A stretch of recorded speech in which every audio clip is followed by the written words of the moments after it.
हम जानते हैं कि इस पृथ्वी लोक पर 84 लाख योनियों में से एक मनुष्य योनि है और इसी में जन्म लेकर हम इस संसार में आते हैं। धर्मशास्त्रों के अनुसार मनुष्य को अन्य योनियों की तुलना में सबसे अधिक कष्ट भोगने पड़ते हैं। भागवत पुराण में इसका विस्तार से वर्णन किया गया है कि मनुष्य को जन्म से मृत्यु तक क्या क्या कष्ट और सजाएं मिलती हैं। जब कोई प्राणी मनुष्य के रूप में जन्म लेता है तो उसे पहले ईश्वर द्वारा तय किए गए वीर्य से गर्भ में प्रवेश मिलता है। गर्भ में वह 8 महीने तक कष्ट भोगता है। पहले 3 महीनों तक केवल अंगों का निर्माण होता है। चौथे महीने में मांस का निर्माण होने लगता है। फिर 5वें महीने में शिशु को भूख और प्यास लगने लगती है।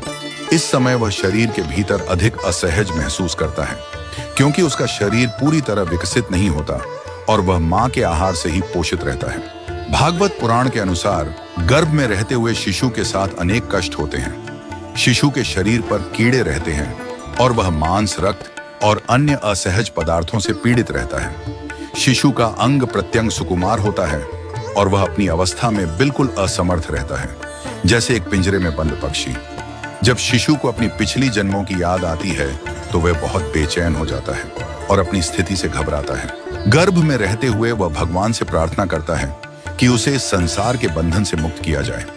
इस समय वह बोध करता है कि वह कितना पापी है और कैसे उसे यह कष्ट सहना पड़ रहा है।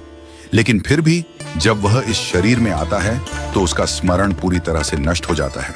9वें या 10वें महीने में जब मनुष्य इस मृत्यु लोक में आता है तो उसे अत्यधिक पीड़ा होती है।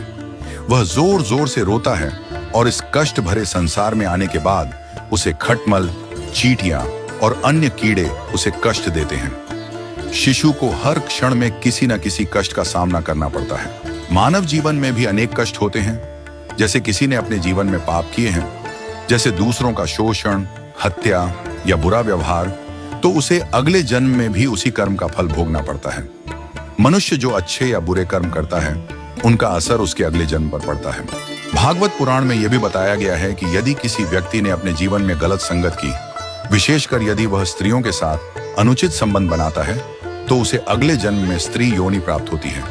एक व्यक्ति जब जीवन में अच्छे कर्म करता है तो उसे उसके अच्छे कर्मों का फल मिलता है, लेकिन यदि वह बुरे कर्म करता है तो उसे उसकी सजाएं भोगनी पड़ती हैं।